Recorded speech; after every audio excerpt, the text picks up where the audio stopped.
2003, a post 9/11 odyssey of cinema, birthing many great joys and wonders.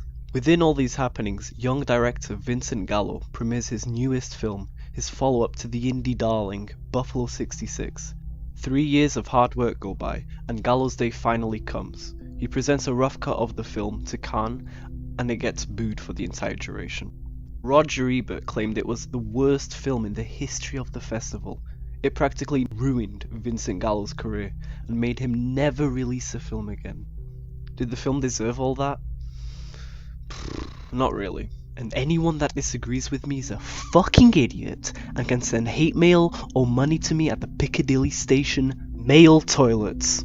The Brown Bunny is a film about Bud Clay, that drives across the country to attend his next race. As we follow the road trip, we see that he's struggling to get over a girl he once loved. It's hard to relate personally, seeing as the last girl that talked to me called me a massive spurg for screaming at a blue-haired waitress for being a terrible waitress.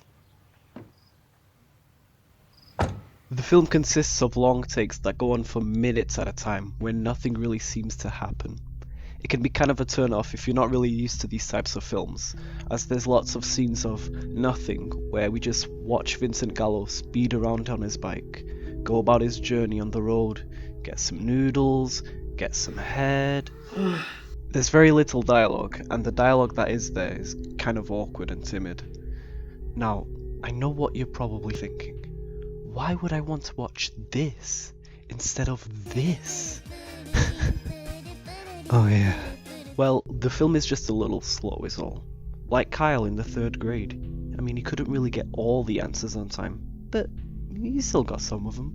The narrative's slow, but that's kind of the beauty of it. The ride never really ends, and by the time it's finishing, as the film starts to ramp up, you crave the silence that the first hour gave you. It's a little abstract and confusing at first, but so is love. Well, I mean, not that I would know much about that. I mean, just look at those numbers. So why isn't all of this just pretentious drivel? It should be, but it isn't. For me at least it isn't, because Gallo really puts himself out there. He and the film aren't pretending to be something it isn't. It's not cool or quirky or anything else these types of films usually try to perpetrate. He's just someone lost in the memories of an old love, crying at the wheels at times, crying into the arms of strangers, and feeling as lost as a lot of us. There's really nothing like losing someone you once had. I mean, a few of the gamers here can relate to that. Meandering within the aimlessness of the good old US of A gives you the chance to be put into Bud's place and in turn self-reflect with him. Not only is there depth, but also a lot of feels.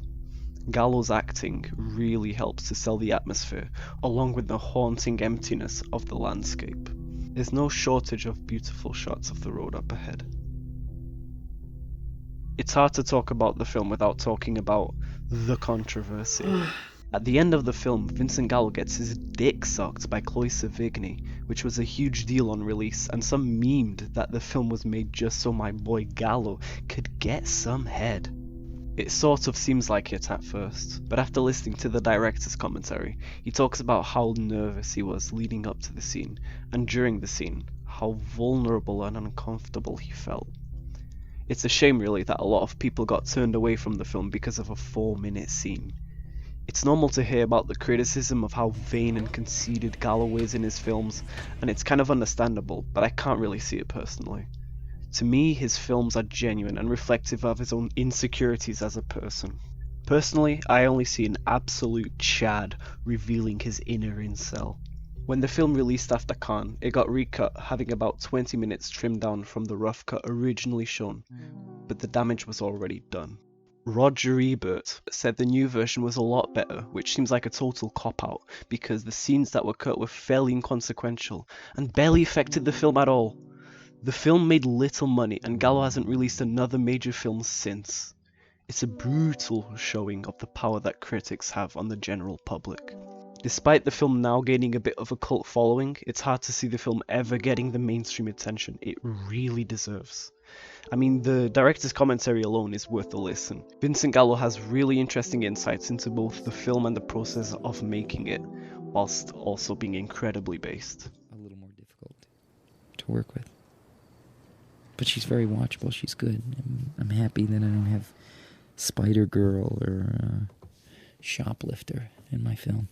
Gallo's excellent editing pieces together fragments of what could have been an absolute shitfest, if done by anybody else, but his unique vision and talent to reflect his soul onto the screen pieces the scenes together in a way that flows really smoothly. The narrative consists of him simply driving from one track to the next, but it becomes such a depressing look onto oneself and the loneliness felt after loss. The visuals complement this, usually saturated and sometimes blurred to reflect this sentiment. There's a scene in particular that really hits me where, as he's driving around LA, Bud drives by some prostitutes and after passing a few, he comes by one that he invites to the car. What they do is they just go to get a bite at McDonald's and he ditches her on the side of the road afterwards. He can't even find himself in the arms of another, paying a bitch to just eat with him and drown out the silence. Just let that sink in. Like, how sad do you have to be to actually pay someone to do this? Seriously though, I mean, it's hard to see someone push away time and time again the opportunity to surround himself in something that isn't just the quiet. Throughout the entire film we see these beautiful shots and interesting sights, but nothing can appeal to the lost soul that is Vincent Gallo. Solitude like this is common, but nothing really captures it like this in the modern era. There are no screams or barely any cries for help. It's just a biker driving around the country, hoping to find peace with his past. The film gives me a really weird feeling that you just sort of have to watch to understand. It's hard seeing Bud, or well Vincent, reliving his fuck-ups, and as someone who has fucked up repeatedly in the past, it really does hit when not a lot of shit hits. There's a care and love put into this that most films lack.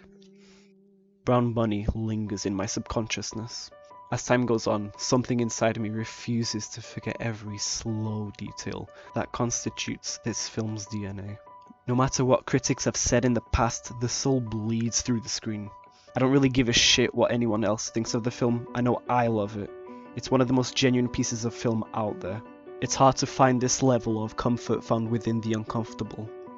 Vincent Gallo may never return to cinema, but he was able to communicate in 2 films what most directors can't achieve throughout their entire careers. So,